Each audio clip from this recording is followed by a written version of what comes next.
तो hello trader, सभी को हर हर महादेव, जय श्री महाकाल। कैसे हैं आप सभी लोग? 2 दिन की छुट्टी, वापस आ चुके एक नई वीडियो के साथ। सैटरडे संडे कुछ खास रहा नहीं, कुछ अपडेट रहा नहीं उतना कुछ, उसलिए वीडियो भी नहीं आई। आज मंडे है, हालांकि मैं संडे की नाइट में शूट कर रहा हूँ, आप मंडे को वीडियो देख। अब मंडे को निफ्टी 50, बैंक निफ्टी वगैरह वगैरह कैसे परफॉर्म करेंगे इस वीडियो में हम जानेंगे।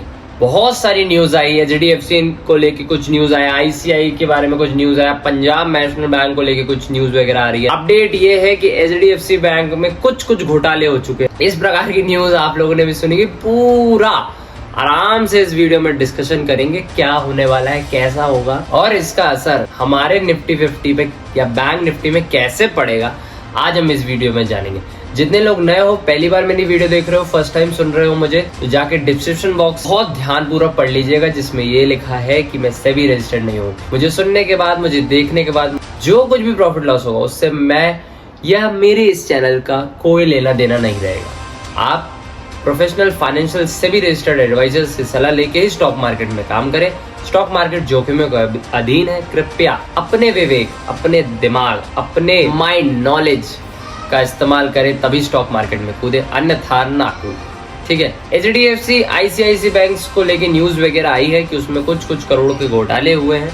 कोई पर्सन ने एक्स अमाउंट निकाल के स्टॉक मार्केट में लगा दिया, ब्ला ब्ला ब्ला न्यूज वगैरह आ रही है और आप भी सुन रहे हो, तो बार बार रिपीट नहीं करता, मैं बोलता हूँ आपको रील्स वगैरह वगैरह जगह मिल जाएगा उसका अपडेट। यदि बहुत डिटेल में जानना हो तो आप वो सब जाके देख सकते हो, मैं इतना डिटेल में नहीं समझाऊंगा। इतना हिंट कर दिया कि न्यूज आई है आईसीआईसी को लेके और एचडीएफसी को लेके कुछ घोटाले हो चुके हैं, जिसमें अब इसमें as a market person, as a market का आदमी, एज अ स्टॉक मार्केट करने वाले व्यक्ति को इन सब से लेना देना कुछ नहीं है।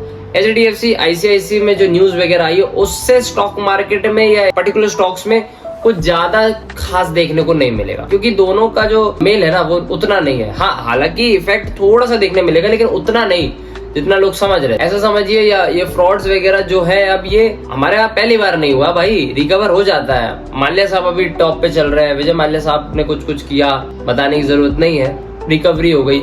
और भी बहुत सारे कांड हुए हमारे यहाँ, फिर रिकवरी हो गई, तो हो जाता, उसमें कोई इशू नहीं है।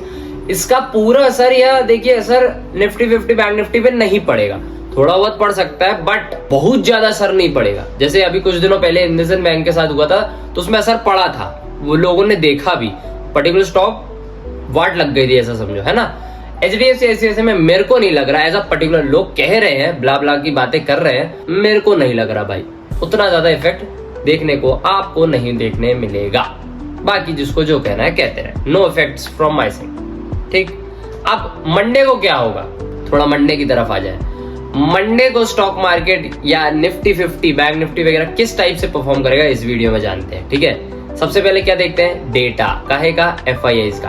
एफआईआईज का डेटा, हाँ, हालांकि एक चीज बता दूं, एफआईआईज का जो रीडिंग वाला डेटा है, जो रीड करना है कैसे क्या है, वो सब कुछ वीडियो पर्टिकुलर बन चुकी है।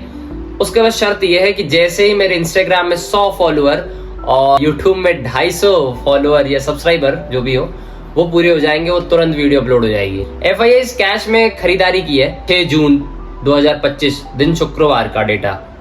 एफआईआईज कैश मार्केट की यदि बात की जाए, कैश में खरीदारी करी है इन्होंने 1009 करोड़ की। डीआईआईज ने भी खरीदारी करी है 9,342 करोड़ की। एफआईआईज इंडेक्स फ्यूचर पे 2,456 करोड़ की खरीदारी है। एफआईआईज इंडेक्स ऑप्शन में 782 करोड़ का माल बेचा है, निकाला है। ठीक है। एफआईआईज स्टॉक्स फ्यूचर पे 3,825 करोड़ का माल खरीदा है। एफआईआईज स्टॉक्स ऑप्शन में 1,819 करोड़ का माल निकाल दिया। जैसे कि पुरानी वीडियो में बताया था, आपको एक तेजी देखने मिलेगी या मार्केट ऊपर जाते हुए दिखेगा, तो निफ्टी 50 ऊपर जाके बंद हुआ 25,000 के उस पार, 25,003 पे निफ्टी 50 हमारा बंद हुआ, 252 पॉइंट चढ़ के। और ये जो आपको एक मूव देखने मिला, ये जो अपवर्ड जाते हुए देखा मूव या मार्केट, ये सिर्फ और सिर्फ आरबीआई की पॉलिसी की वजह से है। Heads up to you brother, जो आप लोग इतना सुनते हो देखते हो, मेरे को thank you so much. But ये सब चीज मैं पहले ही समझा चुका हूँ, आरबीआई गवर्नर सर की वजह से ही बस जो मूव है या जो एक खरीदारी आई एकदम से स्पाइक के दिखी आपको, ये सिर्फ और सिर्फ आरबीआई की वजह से। ये मैंने बहुत कह दीजिए 2-3 दिन पहले से ही मैं हिंट करते जा रहा था, या मंडे से ही आई थिंक मैं हिंट कर रहा था लोगों को कि आरबीआई की पॉलिसी आएगी, ये होगा वो होगा। ट्यूसडे को थोड़ा थोड़ा क्लियर किया, प्रॉपर क्लियर कर दिया था बुधवार और गुरुवार को कि ऐसा ऐसा आपको मार्केट देखने को मिलेगा। ठीक है, थैंक यू सो मच जितने लोग मेरे को डीपली सुनते हैं, पूरा वीडियो देखते हैं, भले 2x करके देखते हैं, उनके लिए बहुत बहुत धन्यवाद। आपको भी ये देखने को मिला होगा, मेरा जो समझाया था, जो बिल्कुल मूव बताया था कि पॉलिसी आने के पहले मार्केट फंसेगा फिर जाएगा, तो इतना कोई डीप सुनता तो बहुत अच्छा लगता है। Thank you so much. India VIX 14.63 पे बंद हुआ। सेंसेक्स की यदि बात की जाए तो सेंसेक्स हमारा 82,188 पे बंद हुआ। 700 पॉइंट चढ़ गया सेंसेक्स, 745 पॉइंट चढ़ के सेंसेक्स बंद हुआ। मंडे को एक जादू देखने मिलेगा ऊपर की तरफ। क्या जादू देखने को मिलेगा? जो लोग बात कर रहे हैं यूट्यूब वगैरह में, इंस्टाग्राम वगैरह में कि 25,116 की तरफ आपको मार्केट जाते हुए दिखेगा। हालांकि वहां पे सस्टेन करेगा कि नहीं करेगा, बात वही आ चुकी है, क्योंकि मार्केट ऊपर जाता है, ऊपर जा रहा है, सस्टेन नहीं कर रहा है। यही लाइन मेरी आज की एक हुक लाइन है कि ऊपर जा रहा है पर सस्टेन नहीं कर पा रहा है पॉलिसी की वजह से। हालांकि फ्राइडे को अपवर्ड्स का मूव दिया, कुछ लेवल्स भी तोड़ते हुए भागा, बट वहां पे मार्केट सस्टेन नहीं या कंसोलिडेशन में फंस गया। ठीक है, तो वही था, वही सवाल रहेगा हमारा मंडे को भी। मंडे को मार्केट आपको गैप अप दिखेगा, वहां से ऊपर जाते हुए दिखेगा 25,116 की तरफ, फिर वहां से मार्केट कंसोलिडेशन या नीचे आते हुए आपको दिखेगा। गैप अप के बाद ऊपर फंसेगा। अब मिडिल ईस्ट में थोड़ी दिक्कतें चल रही हैं, इंडिया पाकिस्तान को लेके कुछ अफवाहें या रूमर्स कुछ चल रहा है। यूट्यूब से मैं देखा तो उन पे उतना बिलीव नहीं करता मैं। रशिया यूक्रेन बिल्कुल समझिए एक तो वॉर ही हो रहा है, हालांकि अनाउंस नहीं हुआ लेकिन हो ही रहा है एक प्रकार से। अब नया एक तालिबान और सेकंड देश, अच्छा मैं बता नहीं रहा, तालिबान के साथ एक की लड़ाई चल रही है। जिस कंट्री के साथ लड़ाई चल रही है उसका नाम कमेंट सेक्शन में बताओ।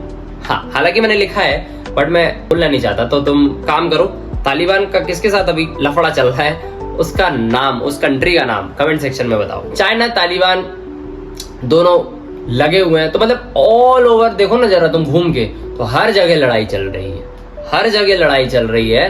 तो गोल्ड पे काम होता है। गोल्ड को मैं अभी भी कह रहा हूं, मैं लगा हुआ हूं अभी भी, गोल्ड एक पार जाएगा भाई, गोल्ड एक पार जाएगा। 99 दूसरी बार तीसरी बार जा रहा है, वहां से नीचे आता है, बट मैं अभी भी लगा हुआ हूं, मैं गोल्ड के साथ बैठा हूं बिल्कुल। आई बिलीव कि वो 1+ हो जाएगा, 1 लाख पार हो जाएगा। क्रूड ऑयल मार्केट देखो, क्रूड ऑयल का, सिल्वर का मार्केट देखो, गोल्ड का मार्केट देखो, नेचुरल गैस का मार्केट देखो, वाह मजा आ जाएगा।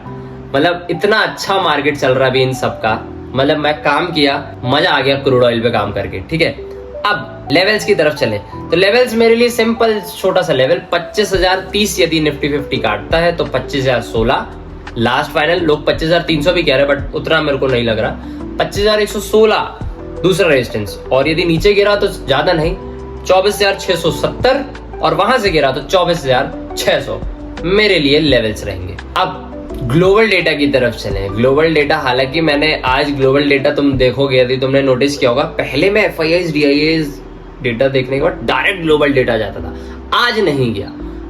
ऐसा कुछ नहीं, इसका कुछ बहुत ज्यादा असर पड़ता है लेकिन उतना ज्यादा नहीं, यही बताने का कोशिश कर रहा हूँ। लेवल्स, टेक्निकल एनालिसिस बहुत जरूरी है मार्केट में, और थोड़ा सा FIIs DIIs डेटा जरूरी है। बाकी न्यूज, फैक्ट्स, इवेंट्स बेसिस पे ही काम होता है मार्केट में। ये बार बार चिल्ला के बता चुका हूं।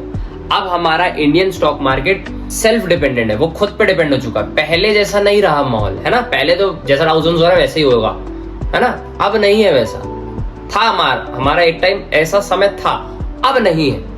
फिर भी ग्लोबल डेटा हम देखते हैं, तो ग्लोबल डेटा में सबसे पहले हम भागते हैं गिफ्ट निफ्टी की तरफ। गिफ्ट निफ्टी अभी 55 पॉइंट अप है, गिफ्ट निफ्टी हमारा 55 पॉइंट अप चल रहा है। डाउ जोन्स 440 पॉइंट अप चल रहा है, 61 पॉइंट S&P 500 अप है, नेस्डेक 230 पॉइंट अप है, यूरोप टेक्स 19 पॉइंट रेड है, CAC 14 पॉइंट अप है, FTSE 26 पॉइंट अप है। एशिया बाजार की यदि बात की जाए तो एशिया में 2 कंट्री ग्रीन है, 2 कंट्री हमारे रेड है, और टोटल 1 2 4 कंट्री हमारी ग्रीन है और 3 कंट्री हमारी रेड है। एक कंट्री की छुट्टी थी।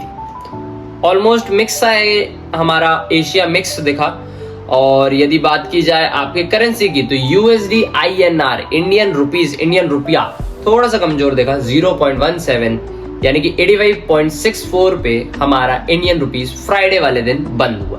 ग्लोबल डेटा यदि देखा जाए तो ग्लोबल डेटा भी हमारे साथ है। अब 9 जून 2025 को निफ्टी 50 आपको गैप अप खुलेगा, ऊपर जाते हुए दिखेगा। मेरी प्रेडिक्शन, मेरी एनालिसिस यही है, ठीक है। बाकी इतना ही था इस वीडियो में। दूसरी एक इंपॉर्टेंट बात, आप सुनो, एक काम की बात तुम्हारे, हालांकि ये सब भी काम किया। यदि मेरे इस वीडियो में सुबह मार्केट आवर्स के पहले यदि 20 लाइक हो जाते हैं, 20 लाइक्स हो जाते हैं, तो मैं इंस्टाग्राम में आके कुछ हिंट करूंगा, कुछ हिंट वीडियो बनाऊंगा, कुछ हिंट सेक्टर का नाम लूंगा। हालांकि सेक्टर का नाम हम ले सकते हैं, स्टॉक का नाम नहीं ले सकते, ठीक है। I will do something on Instagram story, so stay tuned. Thank you so much for watching me. Her her Mahadev.